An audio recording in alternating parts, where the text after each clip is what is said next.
Hey guys, it is John C. Morley here, serial entrepreneur, and you are, yes, watching Inspirations for Your Life daily podcast. And you may be watching us, and if you are watching us, well, then definitely grab your smartphone, pull up your camera app for me, please, and point over the QR code like so, touch the yellow lips.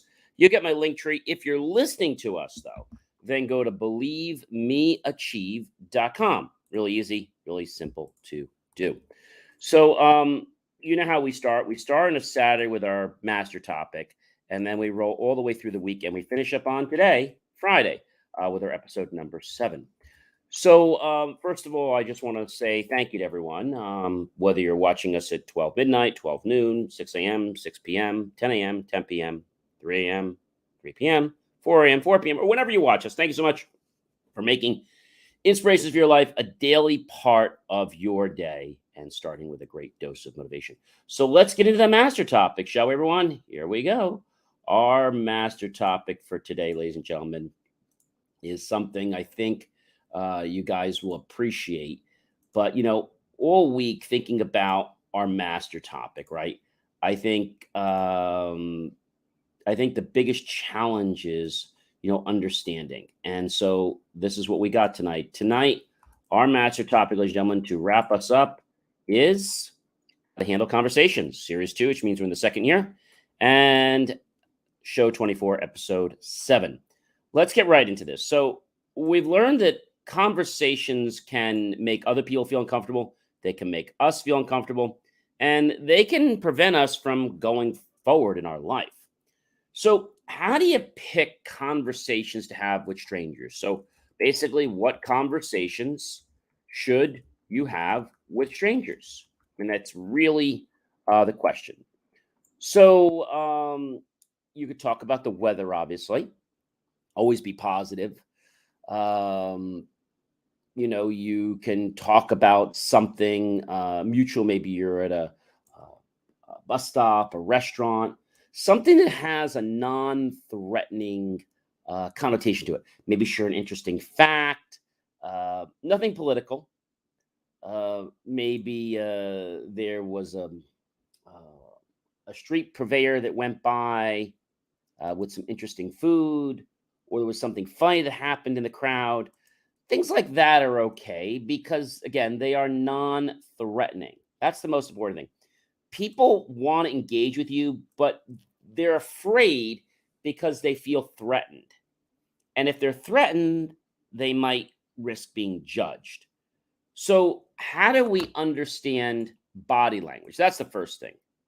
How to understand body language. And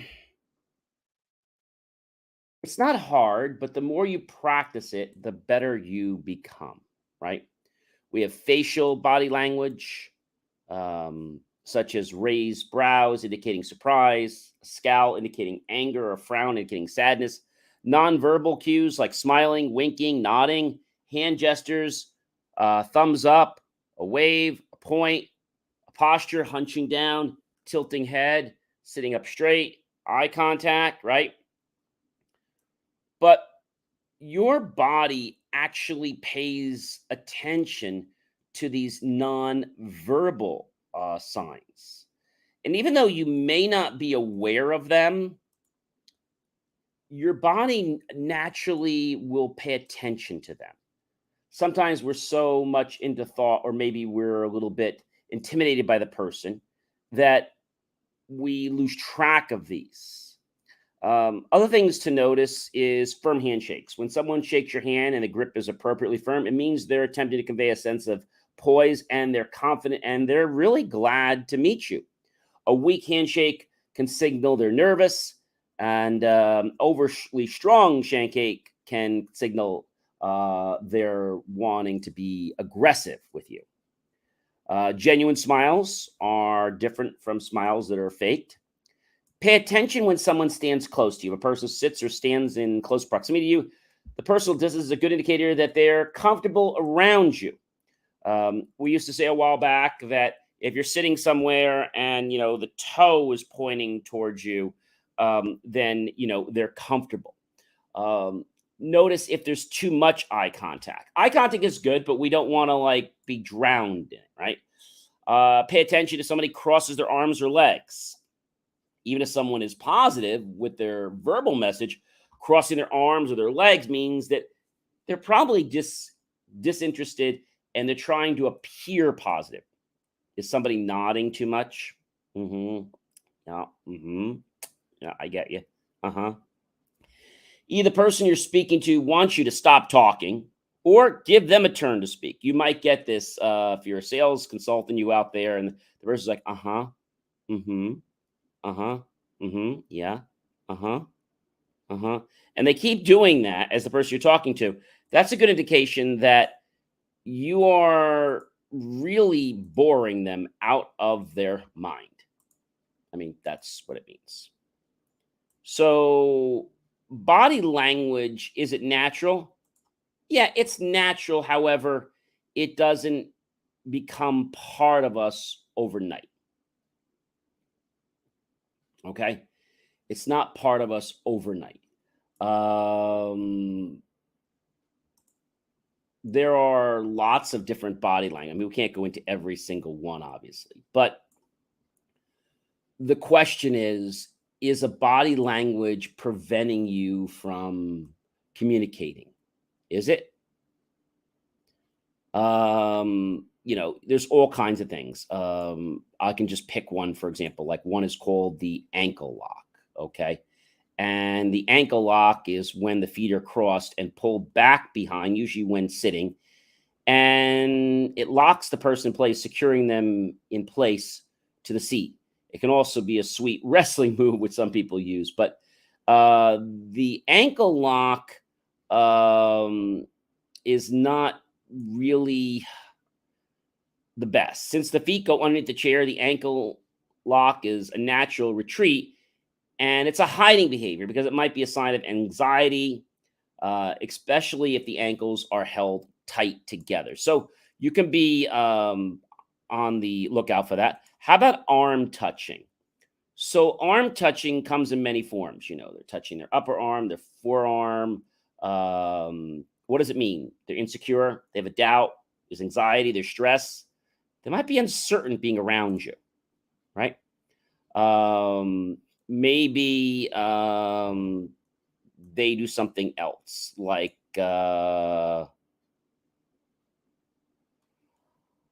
I don't know. You get this a lot of times. The person will be in wherever they are, and they cross their arms. Let's take that one. They cross their arms, and it's very conventional, okay? But you can tell that a person is not open to talking to you because they're closed, right?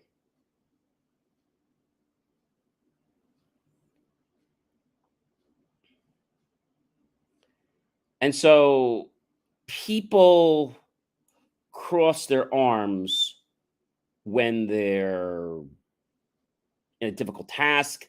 Maybe they feel defenseless. Maybe they have an anger, right? You also might remember that some people will cross their hands on their hips. What does this mean? Well, it's a statement of curiosity. If the thumbs are back, it turns into an authoritative, a dominant display. Okay.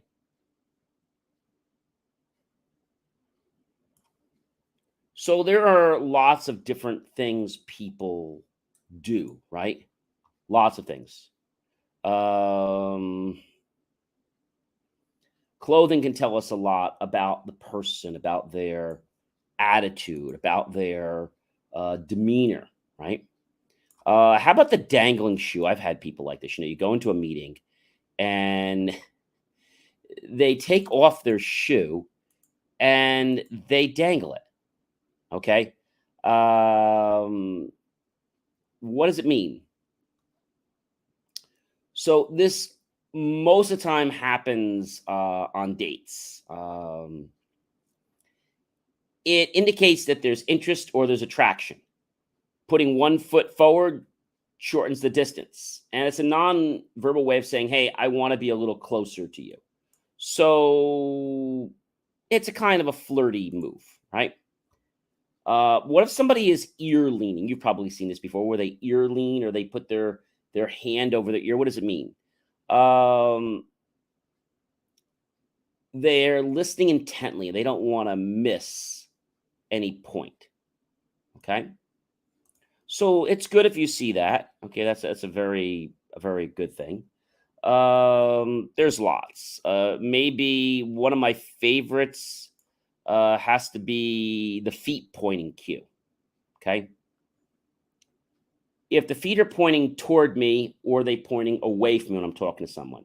If the feet are pointing towards someone, it means the person is attracted or interested in the conversation that's going on. If it's pointed away, well, they're bored out of their mind, right? They're bored out of their mind. I'll tell you that most people know these signals, but they get tied when they're in a situation where they are nervous. How about the signal friend? Show your palms, give an eyebrow flash, smile, okay, or any of the above. And this might sound like a pretty easy thing to do. It is. But a lot of times people just get so into what they're doing that they just don't know what to do. How about the hair ruffle? I mean, I've seen this before. What does it mean when somebody ruffles their hair? It means that they want to feel comfort. Okay. They're feeling a little uneasy. When men run their fingers through their hair, it means they have a concern or a doubt, and they really want to express it, but they just don't know when to chime in. Right?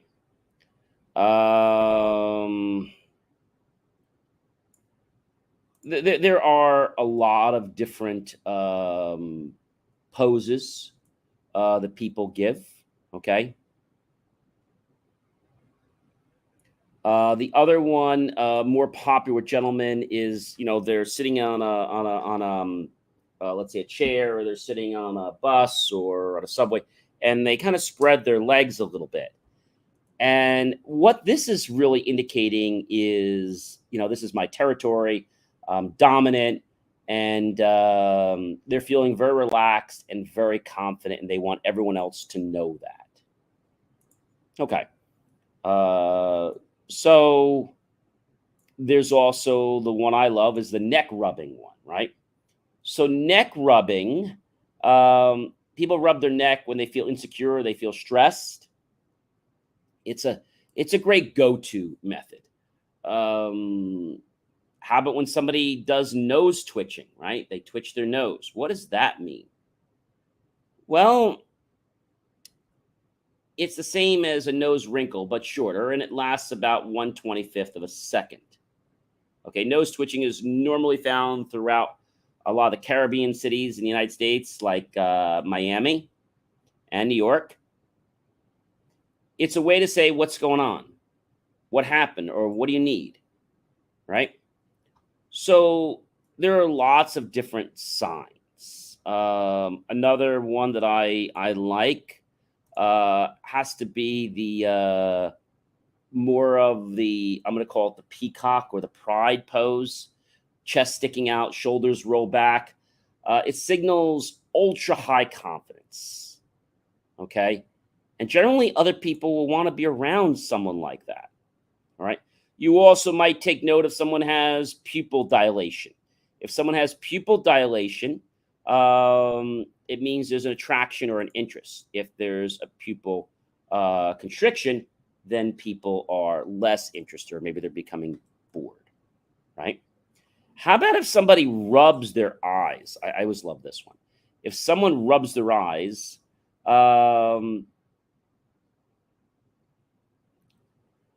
they're trying to like soothe themselves as they kind of reset their mind. People rub their eyes during conversation or any interrogations when they're asked difficult questions. It's nothing about you. It's trying to make them feel better. So that's why they do it. What's another one that I like? Another one that always comes to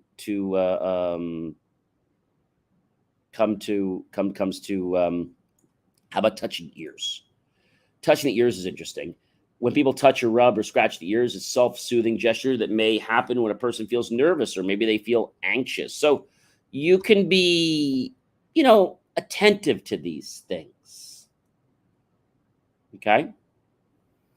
So there's a lot there. One of my other favorite ones. Oh, there's so many, but probably one of my other favorite ones that I like a lot has to be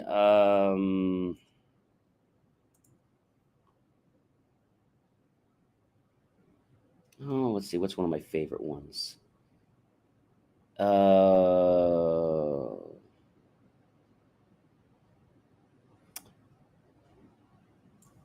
think I like when people are there. How about when they sit with their hands between their legs? That's when I see an awful lot. What does that mean? Um, did a topic come up that maybe they're not comfortable with? Are they around new people and they just don't know what to say or how to communicate? Or is someone being overly dominant?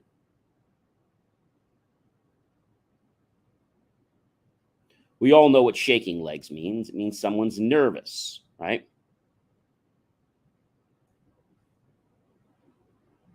So, what I want you to do when you talk with someone is be alert for these signals, because these signals will actually give you the insights you need to know whether you should go forward or whether you should retract a little bit. Remember, this is not a race. It's not a race. So now we can understand a little more about conversations, body language, and how do you understand someone. So you got to realize that communication is comprised of not just what you say, the tonality of how you say it, but also in your nonverbal um, body language, right? Even the way your lips are, or the way you may be sitting in a chair can indicate.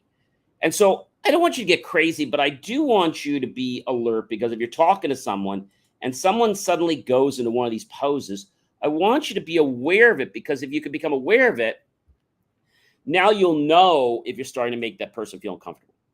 One of the big ones is you're trying to befriend someone and you're probably past the, let's say, the acquaintance. You're past the maybe the stranger stage, and you're in the acquaintance stage, maybe a little bit more, and they don't really want to share. Like, you're sharing but they're not sharing. So one thing you can do is you can share a vulnerable moment, not like your worst vulnerable moment, but one vulnerable moment, and you know let them know, and then see, do they, they'll come back and say, hey, John, that reminds me, I mean, when I was in grammar school, we used to do this thing all the time. And, so I haven't told anybody that I did this, but it was like, I got detention for it so many times and nobody actually knows what I did so, those kind of things.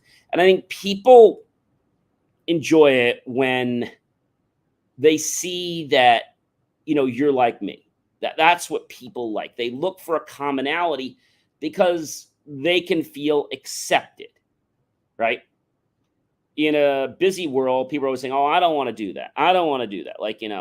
And everybody's looking to be perfect, but no one's perfect. So we have to realize that when we want to have a conversation, even though we think it's something that's polite or friendly, we might be intimidating somebody. We might be putting them into a corner, talking about a conversation that they don't want to talk about. Maybe you're talking about, do you have a boyfriend or girlfriend?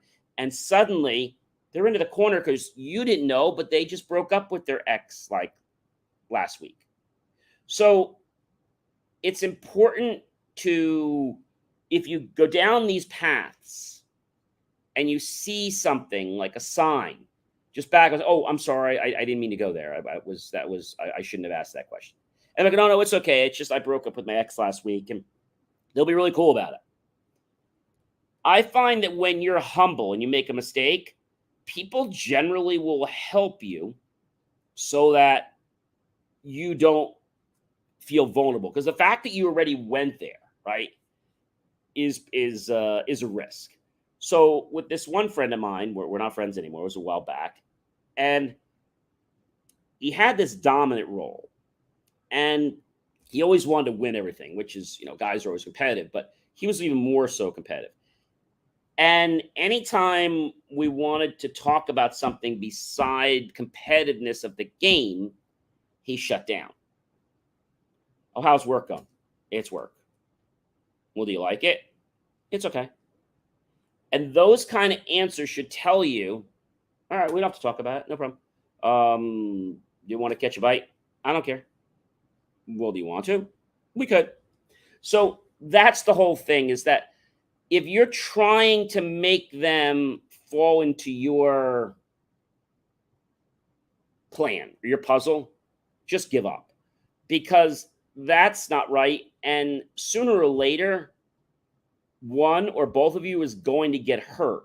So what I like to say is we have to follow a little formula. This formula is not hard. It's respect, boundaries, and notice communication. Let me say that again. You want to treat others in the manner in which you'd want to be treated. You want to respect their boundaries as well as having them respect your boundaries, and then notice communication that happens. Like, is it one-word answers? Is it more than that? When I ask a question, do I get more details? If I suddenly start asking them about what are they doing this weekend, do they suddenly do this to me? These are all signs that they don't want to go there. And you can even say something like, hey, I'm sorry, I didn't mean to go down. No, it's okay, it's fine. Or we're eventually going to go there anyway. Or, those are the kinds of things you want to do, because, starting a friendship with someone is not the easiest thing. I'll be honest with you, it's not the easiest thing. But the fact that you want to do that, you should be applauded for. It's just we have to do it in a manner that doesn't make us seem like a jerk, and that we're interrogating them or we're looking for something. We should explore each other, okay, in a fashion that is natural, but not one that's probing, like, oh, so many brothers you got? Any sisters? What do your parents do for a living? Like, you don't do that. Like, maybe you're there and you have a car, and maybe you're they're driving. So how do you like your car? Oh, it's cool. You can say, oh, just what makes you like this? Oh, my father has the same car. Okay, fine. So that's okay. When they start giving you details, but they're like, I don't know, I just like it. Oh, okay, no problem. But if you started saying like, well, does anybody else in your family have the car? Yeah, I think my dad has it. And they don't want to admit or say that. Does that make sense? So I hope this week has taught you guys an awful lot. I know it's taught me a lot. Is that sometimes we want to be that good Samaritan. We want to be that great friend. Unfortunately, they're not ready for us to be a friend. They just kind of want to just see what happens. And maybe it'll change down the road. Maybe it won't. But if it doesn't change, it shouldn't be your job to figure out why it didn't change. Okay? Unless you're disrespecting their boundaries. Because if you respect their boundaries, there's a very good chance that when you start to become vulnerable, they're going to become vulnerable. Either then or maybe the next time. Like, hey, I know you shared something last week. I'd like to share something happened to me, and I went to the class and, I did this, and then I was at camp, and then I, always got up late. So what they decided to do so that, I'd get up early, it was supposed to be at 6, but at like 7 or 7:30, if I wasn't up by like 6:30, they would take my underwear and basically pull it up the flagpole. Now, you might think that's kind of funny, and it is, but it's a little intimidating. So you generally trust somebody a little more with more risk as you proceed. Ladies and gentlemen, I am John C. Morley, serial entrepreneur. It's been a privilege, been a pleasure, been an honor to be with you this fantastic, amazing evening. I hope you'll like, love, and support the channel. Definitely comment below, tag your friends, colleagues, and associates. Share this out with everyone you know on social media. Go to my YouTube channel, John Space C Space M-O-R-L-E-Y Space Serial Entrepreneur. Look for that key phrase, help keep our content free. Make the choice. Click on the PayPal button. Buy my team and I a cup of coffee, a bowl of fruit, or a savory dessert plate. Either way, we're going to be grateful for those pennies and dollars you invest into us. We'll put in the new hardware, new technology, new equipment, new software, even new facilities to give you the most jaw-dropping motivational content to empower you to have a great life. Take care, everyone, and have a wonderful weekend. And by the way, happy Father's Day to everyone. Make sure that you definitely start planning for Father's Day. I know we have a day or two left, but hey, don't forget about Dad. Get a card, get him something, and plan to spend time with him. And if you can't, also remember the grandfathers and also great-grandfathers. Remember, your dad's someone pretty special, so make sure you show him and thank him for that. Take care, everyone. Be well.